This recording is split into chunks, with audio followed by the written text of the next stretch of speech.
Hey guys! Enjoying our reaction videos? If you are, please click the link to the reacted video in the description and show the creator lots of support. Thanks guys!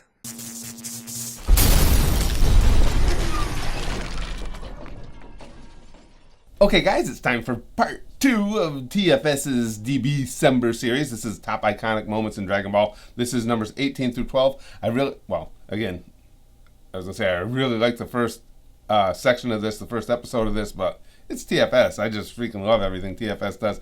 But it's fun now too, learning that, you know, how good a job you guys have done of guiding me through Dragon Ball, because when I see these top iconic moments, it's fun for me that it's like, oh yeah, I remember that. I experienced that, and these moments are what help shape my opinions of the characters and everything. It's fun. I really like doing this kind of stuff in review. So let's get right to it. This is 18 to 12. Let's see what we got. I even like their theme music to stuff. 18. Goku versus Jackie Chun. For everyone's favorite WB Kids show, Jackie Chun Adventures. Dragon Ball Z who were largely unfamiliar with Dragon Ball were likely especially shocked to see that character take this huge twist. Yeah, taking off his glasses, putting on a wig, fighting Goku to win the World Martial Arts Tournament. Yeah. It's scenes like these that really help encapsulate the spirit of the original series. Master against pupil, in a fight that means more than just victory. It means learning a lesson, that there's always someone stronger. Also, the fight's amazing. Listen to somebody doing the theme music in the background. That's pretty funny too. Yeah, not only is there's always someone stronger. Also, the fight's amazing. Yeah, That backdrop. That choreography. It's a beautiful fight with a fantastic finish. I'm with them. I like the whole, you know, Master shows up to test the student thing. If you account for the Dragon Balls being their get-out-of-death-free card, you really feel the pressure as Goku desperately searches for a way to escape this exploding planet. Okay, this one He's just pounding the controls, then has to escape it as it falls into the chasm of I don't remember this only part. To be faced with the grim reality that there is no escape. Capped off by that chilling scream, and then boom. We find out later that he did in fact escape, but that doesn't lessen the impact of the scene when it happens. I see. Especially considering that this is the first planet to ever be annihilated in the series. Barring filler. And flashbacks. Well, Namek, so long. I remember bits and pieces of that. I must have just seen portions of it. 16. Because I don't remember that as a whole though. And this time, but that Goku could just be. actually dies. Yeah, kind of hard to This escape one I a know. giant gaping hole in the chest. Yeah, I it's wonder, like if they did use a sensu bean, would that have worked?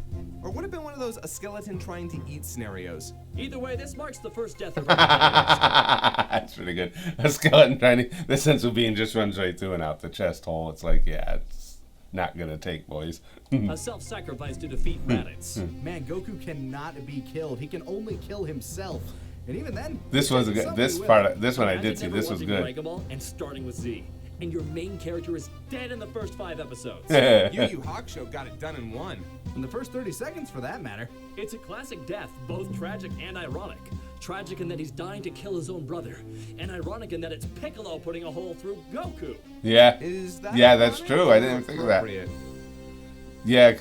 See, now because of you guys, I get that, because it was Goku who put a hole through Piccolo Senior. A big hole with his head. Who wants to see Beefcake Roshi? I It's do. sort of sad that we rarely ever see this form again. He doesn't even whip it out during the tournament. This is the Roshi first likes moment whipping we it ever out. see Roshi go full out, as well as the most iconic technique of Dragon Ball. Yeah, I like that. Kamehameha. Not to be confused with this guy. This classic move with a silly name would inspire special attacks in anime for years to come. And you see it here first, used by an ancient pervert on steroids. Nice. Ancient pervert on steroids. Well I done. told you there was more boo. And in the Perfectly top 15, no appropriate. less. Boo would just not die. Like a cockroach made out of bubblegum, this guy just kept coming back. So Give how me did some Goku mo. finally put him down? By using a move that has never killed anyone in the entire series.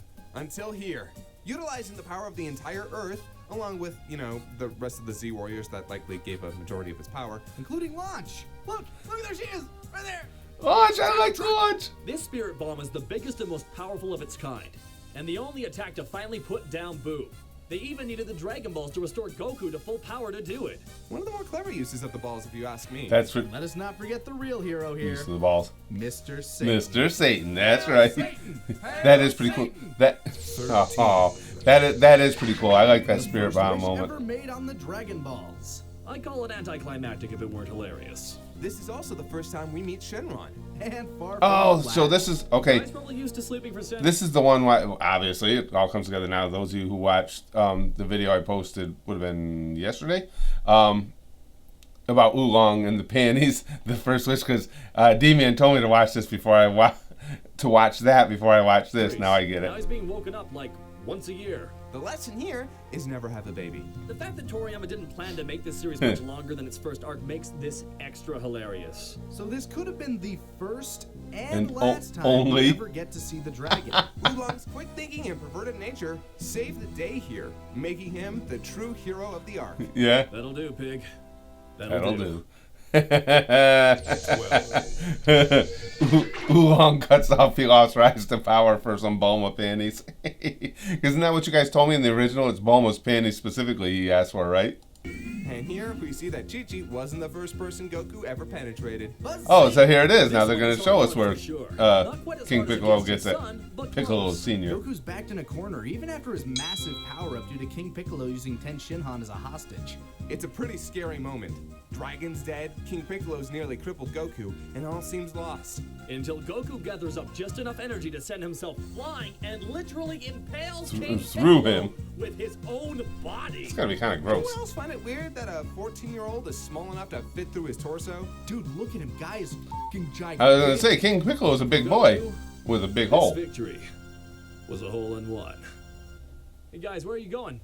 Guys, no, hey, no, guys, come on. I didn't like this. Listen, anybody who intentionally spills out really bad puns has got my vote. Yeah, that was bad. These are good. These guys, between the lists being, obviously they know Dragon Ball inside and out, so the lists themselves are awesome.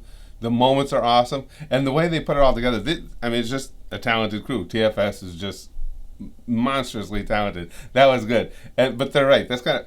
I thought that from the first time you guys had me watch that. It's kind of like I like the fact that Goku won, but what exactly do you see as you use yourself to impale someone as you go through? It's like it seems like something that might stay with your nightmares for a little while.